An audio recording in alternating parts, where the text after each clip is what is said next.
Hi, Mystery Recapped here. Today, I am going to explain a South Korean mystery thriller film called The Silenced. Spoilers ahead. Watch out, and take care. The premise of the movie is set in 1938, when Korea is under Japanese rule. In Seoul, a woman is driving her teenage stepdaughter, Shizuko, to an all-girls sanatorium school. It is a place where sickly girls are brought to improve their health by regulating their diet and providing them with proper medicine. Shizuko doesn't want to stay away from her family, but her stepmother is adamant about keeping her in the sanatorium.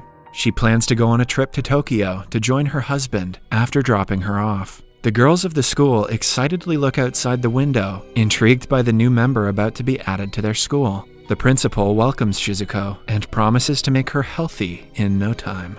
Then, the counselor of the school goes through her luggage and throws away everything but her clothes. Shizuko wants to keep a notebook with her, but the counselor slaps her in the face for disobedience. Kazue is one of the members of the sanatorium. She is kind and gentle, unlike most of the girls. She welcomes Shizuko and tells her that the counselor was harsh on her just because it is her first day. With time, she is sure to fit in with everyone else. Shizuko is taken to the embroidery class to be introduced to the rest of the members of the school. When they find out that her name is Shizuko, they look at each other in confusion. A girl named Kihira helps her catch up with the class and makes friends with her in the process. Before going to bed, the girls are given a strange medicine that is supposed to improve their health. Shizuko doesn't think much of it and eats it like the rest. At midnight, the unsaid leader of the girls, Yuka, wakes Shizuko and brings her to another room. She bullies her and hits her with pebbles. Suddenly, Shizuko coughs blood and falls to the floor. Kazue arrives and orders the girls to get out. She and Yuka used to be friends, but they have turned into rivals recently.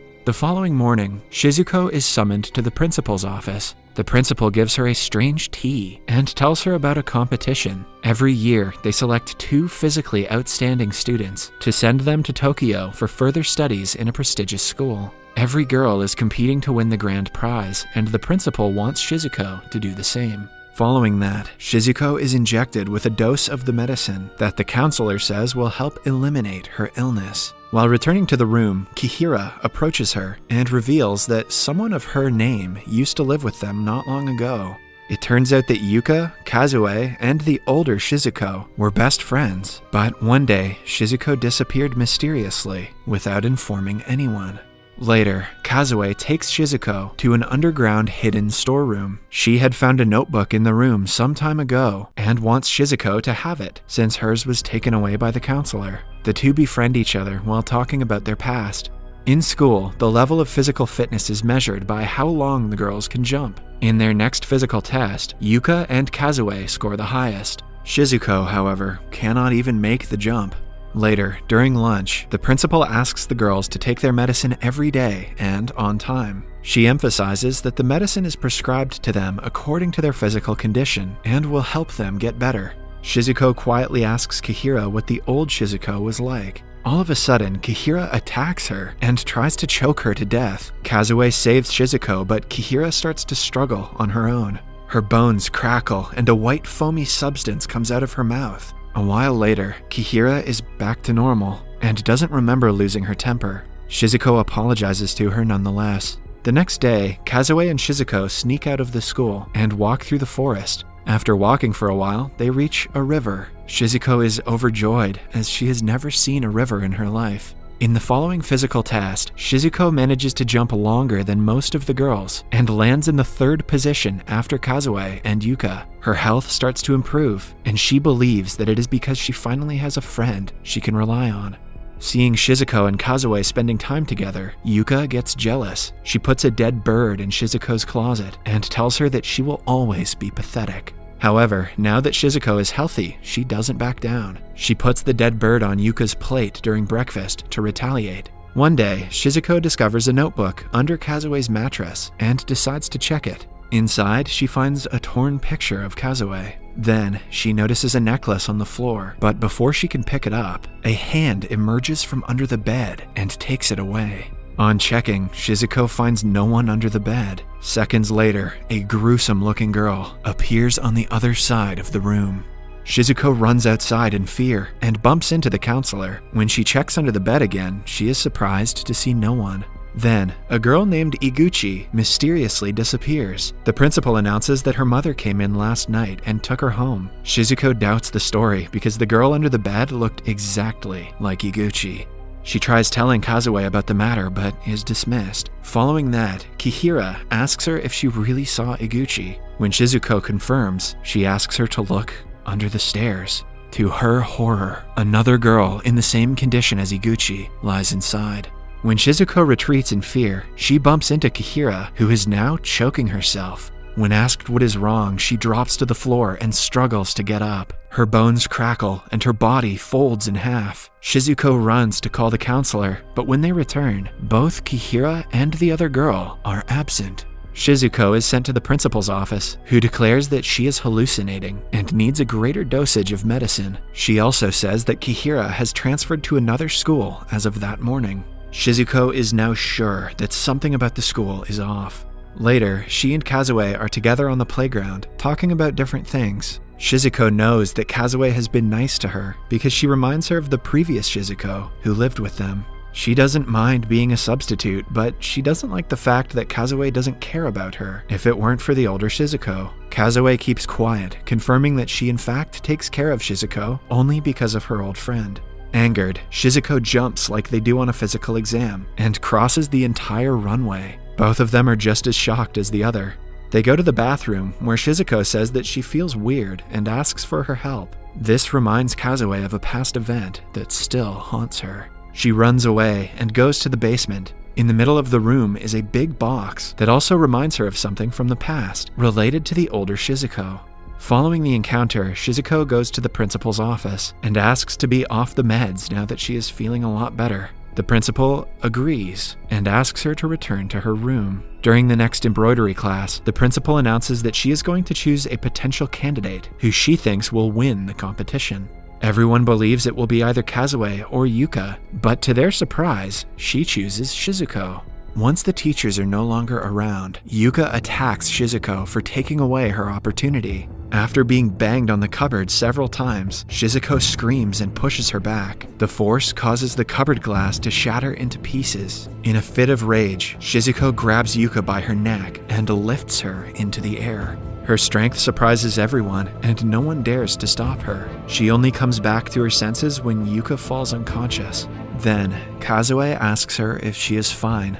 Even though the pieces of glass have dug into her palm, she claims to not feel anything. Kazue is left speechless because her old friend Shizuko also had the same experience. She starts to shake Shizuko violently, asking her to reveal her true identity. In the following scene, Kazue is lying unconscious on a bed, with Shizuko by her side. Taking the opportunity, Shizuko opens Kazue's diary and sees her name written all over it. There is also a box drawn in one of the pages that she recognizes as the box in the storeroom. When Shizuko goes to check, Kazue regains consciousness and follows her. A flashback shows us that the older Shizuko and Kazue were in the storeroom one day. Shizuko had a seizure, as Kihira did earlier. Her hands were wounded, but she couldn't feel anything, and she kept on asking Kazue for help. But Kazue pushed her aside because she was scared. When she returned with the counselor a while later, Shizuko had disappeared without a trace. They were told that she was sent back home, but the night still haunts Kazue. Back in the present, she and Shizuko go to the principal's room and snoop around, hoping to find out why girls disappear from the sanatorium. Suddenly, the principal and a Japanese soldier enter the room. Before the girls can be seen, they hide behind a cupboard. They overhear the principal talking about an experimental use of a drug. After the two leave, the girls open up a safe with a key. Inside, they find files about experimental drugs that are being used on the girls. It turns out that the military is trying to create a drug that will breed soldiers with superhuman strength. They are funding the sanatorium so the principal can use the drug on the girls to test them out. Till now, they have found that the drug provides temporary superhuman powers before causing death. This explains why Kazue could jump so high, and why the girls get seizures and disappear the next day. In reality, they do not disappear, but die, because of the drugs being fed to them daily. The girls are interrupted when they hear the others yelling. On stepping outside, they see Yuka on a tree branch. She falls off of it and dies. The girls are asked to go back to their room by the counselor. Then she notices that Shizuko and Kazue are not with the rest of them. Outside, they are running through the woods to get as far away from the sanatorium as possible. They ultimately reach a military base and have to stop. As they are about to turn around and run in the other direction, a soldier catches them. When the girls retaliate, Kazue gets shot in the back. Shizuko whispers something in her ear and runs away, while the soldier brings Kazue back to the sanatorium. Then, the principal sedates her and restrains her to a bed. Meanwhile, Shizuko arrives in her office and retrieves a gun to help Kazue. She finds her in a room, and something else catches her attention before she can help her friend. Suddenly, the soldier attacks her from behind and knocks her out. In the following scene, we see that the principal and the counselor have sedated all of the girls and are making them inhale a test drug. The principal is ecstatic because her experiment is about to be successful by the morning. However, the soldier has another plan. The principal has been treating him like a servant and insulting him. Since the experiment will be successful by the morning, this means the military doesn't need her anymore, so he is welcome to do anything he pleases. He tells her that he is taking over the authority of the experiment, but the principal refuses to cooperate. The counselor also sides against her and slaps her in the face. Soon the place is swarmed by soldiers. Somewhere else, Kazue wakes up inside a box that is being filled with water. She tries to escape, but is trapped.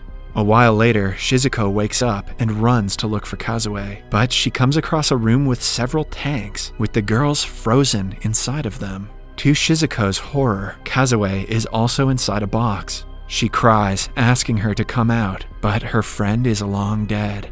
When the sadness washes away, rage takes over her. She goes outside to kill everyone who was involved in the experiments that killed her friend. Because of her superhuman strength, she easily picks up a heavy wooden door and throws it at the soldiers and the principal. They retaliate by showering bullets towards her, but she manages to dodge them and hide.